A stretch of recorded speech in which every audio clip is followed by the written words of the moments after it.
오늘도 값없이 베풀어 주시는 주님의 끝없는 은혜를 누리며 승리하는 꿈일의 모든 분들이 되기를 소망합니다. 욥은요, 자신이 상대하는 존재가 주님이 아니라 사람이라면 논쟁으로 자신의 의로움을 증명할 수 있을 거라고 그렇게 말합니다. 하지만 자신이 상대하고 있는 존재는 사람이 아니라 주님이에요. 또한 주님과 자신 사이를 중재해 줄 사람도 없습니다. 그러니 욥은 꼼짝없이 고통을 당할 수밖에 없는 거지요. 이제 욥이 바라는 것은요, 단 한 가지. 주님이 자신에게 내린 그 징계를 거두시는 것 뿐입니다. 욥은요, 주님이 자신의 죄를 심판하신다고 여겨서 탄식합니다. 자신이 어떠한 노력을 해도 그 거룩하신 주님 앞에 심판을 받지 않을 수 있는 방법이 없다라고 생각하는 거예요. 이것은 욥이요, 이 신세가 정말 한탄스럽다라고 하는 것으로 끝나는 것이 아니라 자신의 한계를 겸손히 인정하고 있는 겁니다. 그런 인생이 덧없음을 빨리 달리는 경주자, 또 먹이를 향해 달아내리는 그런 독수리의 비유를 하지요. 그 갈대배와 같이 빠르게 그 세월이 지나간다라고 그렇게 말합니다. 욥은 이렇게 근본적으로 죄로 오염된 인생의 한계를 분명하게 알고 있었던 거예요. 즉, 욥에게는 살아계신 주님, 또 자신의 한계를 아는 영적인 지혜가 있었습니다. 그런데 오늘날 많은 사람들은요, 자신의 영적 무지를 깨닫지 못합니다.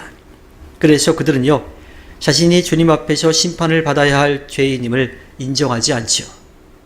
하지만 로마서 5장 12절에서 분명하게 이야기합니다. 욥이 지금 살아계신 주님을 인정하고 자신의 한계를 인정하는 것처럼 모든 사람이 주님의 심판을 받을 수밖에 없는 죄인이라고 분명하게 선언합니다.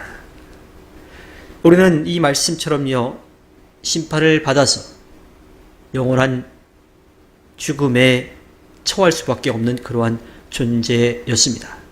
하지만 우리를 사랑하시는 하나님이 자신의 아들을 내어주심으로써 우리가 그 심판에서 자유롭게 될 수 있는 그 길을 열어주셨죠.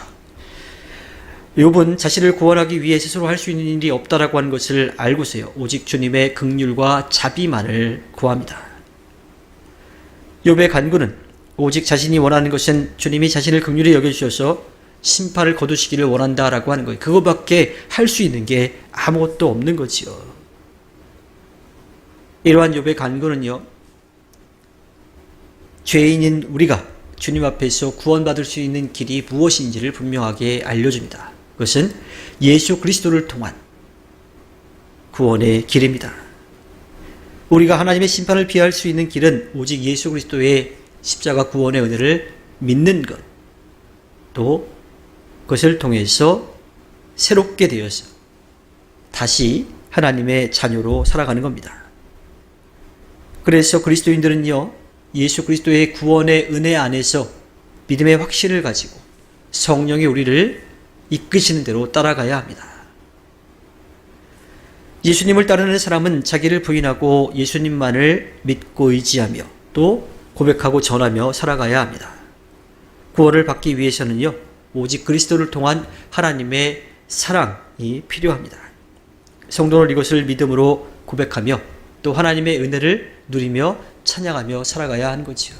욥은 지금 어려운 상황 가운데 자신이 왜 이렇게 고통받고 있는지 모르는 그 상황 가운데에서 자신의 한계를 깨닫고 살아계신 주님을 인정하면서 겸손히 나아가고 있습니다.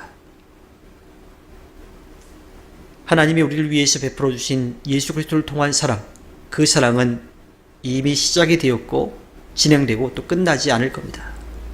욥처럼 우리도 우리의 한계를 인정하고 겸손히 주님을 믿고 따라서 주님이 우리들에게 베풀어 주신 구원의 은혜를 누리며 살아가야 합니다. 주님께서 허락해 주신 오늘 하루를 살아갈 때에 우리를 사랑하시는 주님의 사랑을 누리고 또 나누어 전하여 주님께 기쁨을 드리는 꿈밀의 모든 분들이 되기를 주님의 이름으로 부탁드립니다.